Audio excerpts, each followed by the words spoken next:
ओम नमः शिवाय, ओम नमः शिवाय। शिव हरि बच्चों। बोलो श्री कृष्ण भगवान की जय। सदा भवानी दाहिने सम्मुख रहो, गणेश रामा सम्मुख रहो गणेश।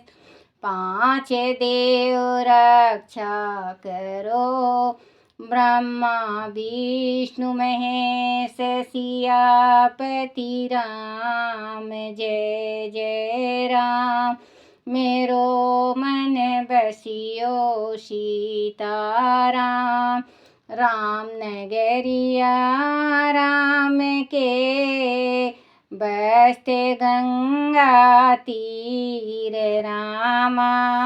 बसते सरयू तीर रामा। चौकी हनुमत वीर की राम जी। चौकी हनुमत वीर की। बोलो सियापति रामचंद्र भगवान की जय। गणेश भगवान की जय। शिव पार्वती की जय। अपने अपने माता पिता की जय। अपने अपने गुरुदेव महाराज की जय हो। शिव पुराण की जय। बच्चों, आज मैं जो सावन में पूजा करेंगी लड़कियां, कुंवारी लड़कियां घर भर के वास्ते या पढ़ाई के वास्ते या स्वस्थ शरीर के वास्ते, औरतें या पुरुष कोई भी करे, ज़्यादातर इसमें लड़कियों का है, मतलब औरतों का। तो आप शिव पुराण करने के बाद में इसका बताऊंगी और आप ज़रूर सुनना और आप करके देखना बच्चों, आप लोगों को लाभ मिलेगा। भला शिव पार्वती की जय। हृदय नाभि दोनों ऊपर उरु, दोनों जानू, दोनों पैर और पुष्टि भाग, इन 16 स्थानों में 16 तीर पुंड का नाश करें। मस्तक में शिव, केश में चंद्रमा, दोनों कानों में रुद्र और ब्रह्मा, मुख में विघ्नराज गणेश, दोनों भुजाओं में विष्णु और लक्ष्मी, हृदय में शंभु, नाभि में प्रजापति, दोनों उरुओं में नाग और नाग कन्याएं, दोनों घुटने में ऋषि कन्याएं, दोनों पैरों में समुद्र तथा विशाल पुष्ट भाग में संपूर्ण तीर्थ देवता रूप से विराजमान हैं। इस प्रकार 16 स्थानों का परिचय दिया गया। अब 8 स्थान बताए जाते हैं।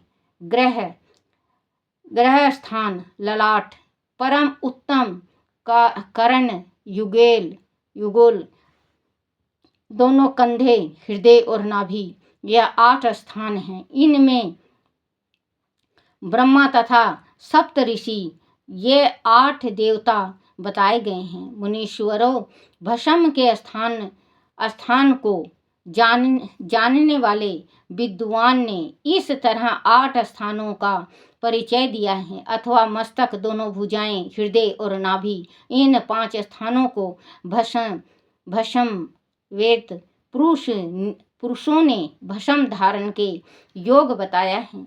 यथा संभव देश काल आदि की उपेक्षा रखते हुए उदेलन भस्म को अभिमंत्रित करना और जल में मिलाकर आदि कार्य करें।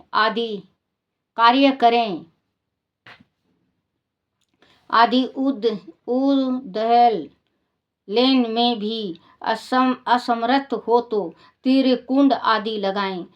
त्रिनेत्रधारी, तीनों गुणों के आधार तथा तीनों देवताओं के जानक भगवान शिव का स्मरण करते हुए नमः शिवाय कहकर ललाट में त्रिपुंड लगाएं। ईशा वह नाम ऐसा कहकर ईशाम भय नाम ऐसा कहकर दोनों पार्श्व भागों में तीर पुंड धारण करें। बीजम भय बीज भयन नमो यह बोलकर दोनों कलाइयों में भस्म लगावें। पीतु भया नमो कहकर नीचे के अंग में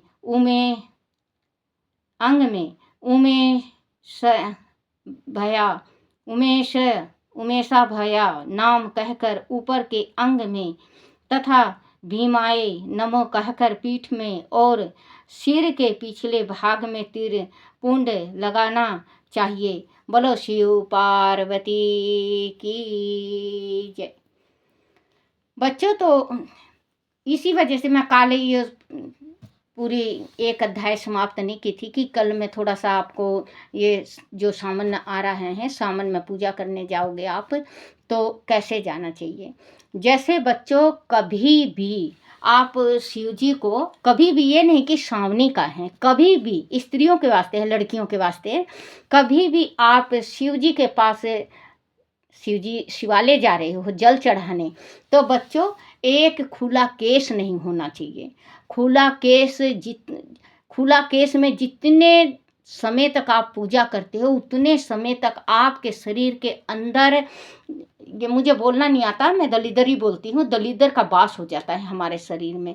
जैसे आप कुछ भी कर लोगे, आप अपने घर में कितना भी सही काम कर लोगे, वो गलत लगेगा सबको, क्योंकि वो शंकर भगवान का दोष लगा हुआ है। जो खुले बाल से आप जल चढ़ाती हो तो एक बाल बांध के जाना है।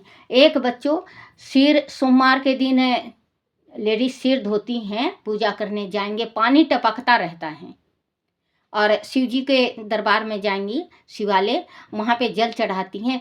टपकता हुआ पानी में जो जल लेके जा रहे हो तो आप ये समझ लो कि आपके शरीर में जो एक एक रूंग में है, उसमें आपके शरीर में इतना बुरा प्रभाव होता है कि आप के पितर नाराज हो जाते हैं, आपकी देवी नाराज हो जाती हैं। आप अपने घर से जो चलते हो तो ये समझ लो कि मैं सुख शांति को ले चली। और जैसे मोती बखेरते हैं या फूल बखेरते हैं, वो होता है जो हम अपने पानी टपकते हुए में शिव जी के शिवालय जाके उनको जल चढ़ाते हैं। इससे अच्छा आप अपने घर ही में रहा करो बच्चों, क्योंकि देखो मैं स्पष्ट कहूँगी इसमें, क्योंकि जो पूजा के स्थान में बैठ के जो बोलता है वो सच बोलता है, वो झूठ नहीं बोलता। आप गिल्ले बाल में मत जाओ और शिव जी को जल चढ़ाने जाओ तो आप बाल को बांध के और अपने शरीर का जो कपड़े में लगा हुआ है उन कपड़ों का एक एक बाल आप अलग बिल्कुल हटा के, क्योंकि अगर शिव मंदिर में एक भी केस, एक भी बाल आपके शिव मंदिर में अगर गिर जाता है तो आप ये सोच लो कि आप के घर में 12 साल तक दलिदर का वास होता है। हमेशा भगवान का, चाहे देवी का या देवता का या किसी चीज़ का भी पूजन करना चाहिए तो सिर ढक के, और घर की रसोई स्त्रियां बनाएं तो सिर ढक के। तो आप जैसे जल चढ़ाने जा रहे हो, अब सावन सोमवार है, सावन सोमवार में बच्चों ये सोमवार का व्रत भी रखोगे, सावन का सोमवार व्रत रखोगे तो एक आप ये ध्यान रखना कि नमक नहीं खाना है। बहुत सी स्त्रियां दिन भर व्रत रखती हैं और शाम को सब्जी रोटी खा लेती हैं, तो वो व्रत लगता नहीं है। और जो स्त्री 1 महीना के वास्ते व्रत रखता है, जो 1 महीना के वास्ते व्रत रखता है, तो वो दोपहर में जैसे जल वगैरह ले, फल भी नहीं खाना चाहिए क्योंकि पाप पड़ता है। तो अगर बूढ़ी रह रही है या बूढ़ा रह रहा है वो खा सकता है, क्योंकि उसको भगवान भी, या बच्चा रखता है तो उसको भगवान छूट देता है, या गर्भवती है उसको भी भगवान छूट दे देता है। तो जैसे जो यंग होते हैं वो व्रत रखें तो दिन भर नहीं खाना, शाम को सूर्यास्त के बाद भगवान शिव जी का आप जो पार्थिव शिवलिंग बनाओ। जो 1 महीना के वास्ते व्रत रखता है उसके वास्ते बता रही हूँ। तो पार्थिव शिवलिंग बनाओ और उसका पूजन करो, पार्थिव शिवलिंग का पूजन करो। पूजन करने के बाद आप भोजन लो। जो भी कुछ भी बना रखा, मीठा, रोटी, गुड़ या मलाई, गुड़, रोटी, चीनी। आप चीनी ज़्यादातर नहीं खाना चाहिए, चीनी में दोष होता है और चीनी शिव जी को चढ़ाया भी नहीं जाता। तो आप फिर भोजन कर लें और रात को आप 9 बजे के बाद भगवान का, जैसे 9 बजे के बाद 10 बजे कर लो, आप 11 बजे कर लो, 12 बजे कर लो, आप एक माला जरूर आप ओम नमः शिवाय का, अगर आप पुरुष हैं और लेडीज हैं, श्री शिवाय नमस्तुभ्यम, श्री शिवाय नमस्तुभ्यम, इसका माला फेरें तो आपका जो व्रत रख रहे हैं वो व्रत सफल होगा। और वैसे ही अगर सोमवार का व्रत रख रही हैं तो सूर्य अस्त के बाद भोजन करना चाहिए।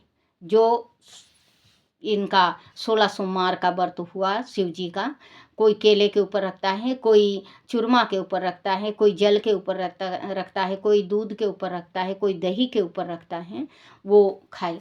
और जिस भी लेडीज़ का या पुरुष का अगर ये चंद्रमा नीच पे चला गया है, नीच पे चला गया है चंद्रमा, वो रोज 125 ग्राम, लिख लेना बच्चों, 125 ग्राम दही शिव जी के ऊपर चढ़ाई, पूरा इसके सामन।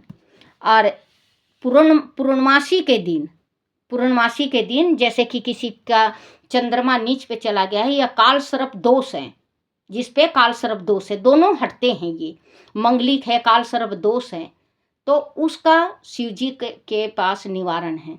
आप एक नाग नागिन बच्चों चांदी का ले लो या तांबे का, एक नाग नागिन आप बना लो और एक पहले दिन और फिर लास्ट वाले दिन पूर्णमासी के दिन आप चढ़ाओ। अगर आपका काल सर्प दोष ज़्यादा है और आप मंगलिक हैं और आपके काल सर्प दोष ज़्यादा हैं, तो आपको क्या करना है बच्चों, 21 जोड़ा होता है, ये एक नाग एक नागिन 21 होगा। 21 आप कच्चा दूध गऊ का ले लो और आप शहद ले लो, गुड़ ले लो और जैसे पूजा का सारा सामग्री ले लो और गंगा जल ले लो। आप गऊ का घृत ले लो, घी।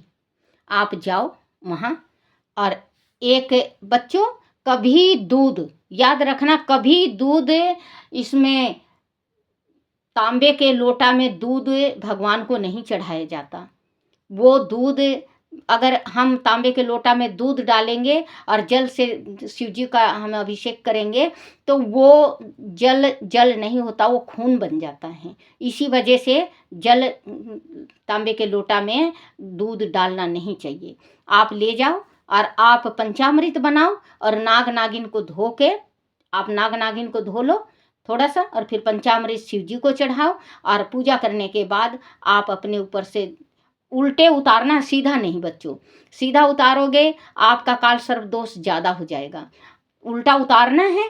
और क्योंकि हमें तो काल सर्प दोष को कम करना है, उल्टा उतार के और आप जो जलाधारी हैं, जलाधारी शिव जी के पास, जो शिव जी के जलाधारी के पास आप कह दो, हे मेरे प्रभु, मैं आपका बच्चा हूँ, काल सर्प दोष बहुत ज़्यादा परेशान कर रहा है, आप इसके आप कम करो। तो बच्चों जैसे काल सर्प दोष में 2 चीज़ होता है, एक तो पढ़ाई में या तो बहुत तेज हो जाएगा पढ़ाई में, पढ़ता अचानक ठप हो जाएगा, कि हर एक बच्चों में देखा होगा आपने, पढ़ता वो ठप हो जाता है। तो जो पढ़ाई कर रहा है बच्चे, उसके वास्ते थोड़ा सा उपाय बता रही हूँ। जो पढ़ाई करता है बच्चा उसके वास्ते हैं, और अगर आपके अगल बगल या पड़ोस में हो तो आप ज़रूर बता देना, क्योंकि बताने से पुण्य मिलता है, पाप नहीं पड़ता।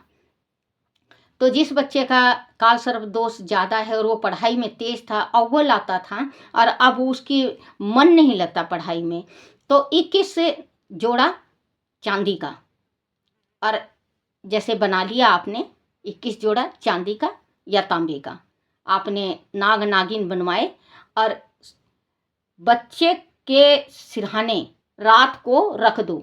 धोया हुआ चद्दर होना चाहिए, धोया हुआ बिस्तर होना चाहिए और धोया हुआ तकिया होना चाहिए। तकिया के नीचे रख दो आप रखो पीले कागज में उसको मोड़ के बच्चे के सिरहाने रख दो और सवेरे बच्चा नहा धो के और तुरंत ही पंचामृत बना के शिव जी के दरबार में जाए और पंचामृत चढ़ा के शिव जी को अर्पण कर दे। बच्चों देख लेना, आपके जो पढ़ाई में दिमाग थोड़ा कम हो गया है काल सर्प दोष के वजह से, तो आपका काल सर्प दोष हट जाएगा या घट जाएगा, क्योंकि काल सर्प दोष घटता और हटता नहीं है। हम पूजा भी करवा लेते हैं, अभिषेक करवाते हैं, रुद्र अभिषेक होता है, कम होता है, कम हो जाता है, लेकिन ये जीवन तक मरण तक काल सर्प दोष होता है।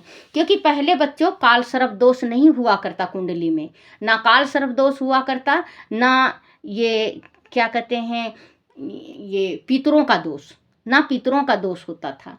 क्योंकि पहले के इंसान जो थे वो शुद्ध खाना खाया करते, शुद्ध पानी पिया करते। अब पूछोगे दादी वो कैसे? बच्चों पहले चूल्हा में बनाया करते ना बच्चों, लीप पोत के चूल्हा में बनाया करते।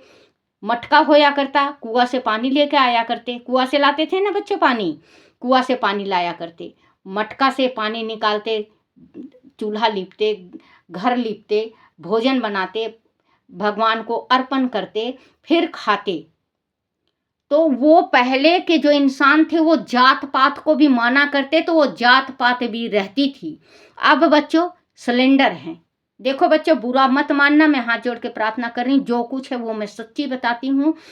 अब सिलेंडर है, सिलेंडर वही सिलेंडर आपके यहाँ, आप ब्राह्मण हैं, आपके यहाँ है वो सिलेंडर, ब्राह्मण का सिलेंडर छत्री के पास चला जाता है, छत्री का सिलेंडर मुसलमान के पास चला जाएगा, मुसलमान के सिलेंडर जो खत्म होने के बाद जमादार के पास चला जाएगा, फिर हरिजन के पास चला जाएगा।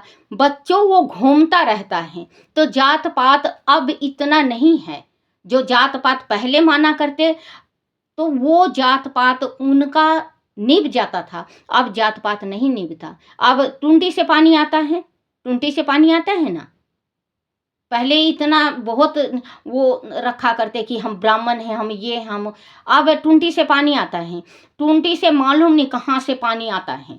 अब आप ये सोच रहे हो कहाँ से आ रहा है, वो पानी पी रहे हैं हम, सिलेंडर, रोटी बन रही है, रोटी खा रहे हैं, सब्जी पहले खेत की सब्जी लाया करते, अपनी घर की दाल रोटी ज़्यादा खाया करते, अब सब्जी जगह जगह बेच रहे हैं, क्योंकि महंगाई इतनी बढ़ गई है। और अब जो सोचते हो आप कि हम जात पात निभा लें, तो ये आपकी भूल है। या ब्राह्मण सोचता है कि हम जात पात निभा रहे हैं, तो जात पात बच्चों अब इतना नहीं निभ रहा जितना पहले के बुजुर्गों ने निभा लिया। पहले के थे तो अपना चूल्हा था, अपनी लकड़ियाँ थी, अपने घर का भोजन था, भगवान को भोजन अर्पण करते थे। पहले बाहर कहाँ था बच्चों, खाने पीने के वास्ते बाहर कहाँ था, घर में हलवा बना लिया, पूरी बना लिया, सब्जी बना ली, ये बना लिया, वो बना लिया, मिठाई बना लिए, गूंद बना लिए, पहले ऐसी ऐसी चीज़ खाते थे। अब शाम को दरवाज़ा बंद कर लेंगे, दरवाज़ा बंद करके शाम को खाने चले जाएंगे, माँ लक्ष्मी आएगी, घूमती घामती चली जाती है, वापस चली जाती है, माँ लक्ष्मी को ताला लगा मिलता है। तो अब के समय में और पहले के समय में बहुत फर्क था। सॉरी बच्चों, मैं बोलते बोलते आगे निकल जाती हूँ। तो शिव जी का जो पूजन करो आप, तो खुले बाल से मत करना। और एक और कहूँगी कि कुंवारी लड़की, जैसे पूजा करने हम भी जाते हैं तो देखते हैं, तो कुंवारी लड़की के कोई बता देता है कि घृत मसलना है या शहद मसलना है, हर एक चीज़ बताते हैं ना बच्चों कि आपको मसलना है। तो कुंवारी लड़कियां शिव लिंग पे हाथ नहीं फेरती। अगर वो घृत मसल रही हैं या कुछ मसल रही हैं तो बहुत बड़ा पाप है, क्योंकि शिव जी का लिंग है ये। इस वजह से शिव कुंवारी लड़की लिंग पे हाथ नहीं फेर सकती। जलाधारी पे अगर आप वो हैं तो आप तीनों उंगली आप 3 उँगली लो शहद में, किसी ने भी बता रखा हो तो 3 उँगली शहद पे लो, जलाधारी के 3 लकीर ऊपर से पकड़ लो और नीचे तक। शिवलिंग को हाथ नहीं लगाना, शिवलिंग से 2 आंगल छोड़ के आप तीनों उँगली का नीचे तक आप वो बना लो, तो वो शिव जी को लग जाएगा। तो शिव जी को शिवलिंग का हाथ नहीं लगाती, हाँ सुहागन शिवलिंग का हाथ लगाती हैं। और बच्चों, अगर आप लोगों को वरदान कभी भी मांगना है, कभी भी मांगो भगवान से। और आप मांग रही हैं, जहाँ पे पूजा कर रही हैं वहाँ से नहीं मांगना चाहिए। और ये ज़रूर रखना, आपको याद रखना चाहिए, जब पूजा करने जा रही हैं तो भीड़, जल्दी जल्दी भीड़ में आप पूरब पश्चिम नहीं देखती। पूरब पश्चिम से जल चढ़ाने से भगवान नहीं लेते। आप उत्तर दक्षिण हमेशा याद रखना बच्चों, उत्तर दक्षिण आपका हमेशा उत्तर दक्षिण के तरफ मतलब भगवान का पूजन करो, शिव जी का पूरा लगेगा। और अगर मानता कर रही हैं तो आप जलाधारी को पकड़ के, दोनों हाथों से जलाधारी को पकड़ के और नेत्र खोल के और शिवलिंग के तरफ देख के और फिर आप मानता करो, आपका मानता पूर्ण होगा।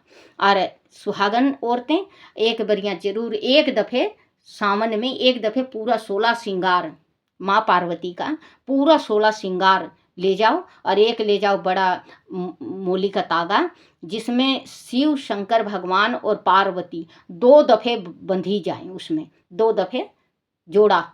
आप फिर इसके बाद जो मोली का तागा बचा है आप पार्वती के पास छोड़ दो और पूरा 16 श्रृंगार माँ का। और बच्चों, आप प्रार्थना करो कि हे मेरी माँ शक्ति, मुझे सदा सुहागन रखना। ये छोटे छोटे उपाय करो बच्चों, आपके मनोकामना पूर्ण होगा। आप को अगर अच्छा लगे तो कमेंट ज़रूर करना बच्चों, क्योंकि मुझे खुशी होगी। आप लोग कमेंट करोगे तो मुझे खुशी होती है कि हाँ भाई मेरा सुन रहे हैं और मुझे अच्छा लगेगा। बोलो शिव पार्वती की जय। ओम नमः शिवाय, ओम नमः शिवाय, ओम नमः शिवाय बाबा, ओम नमः शिवाय, ओम नमः शिवाय शंभु, ओम नमः शिवाय, ओम नमः शिवाय शंकर, ओम नमः शिवाय। शिवाय नमो, शिवाय नमो, शिवाय नमो, शिवाय नमो, शिवाय नमो।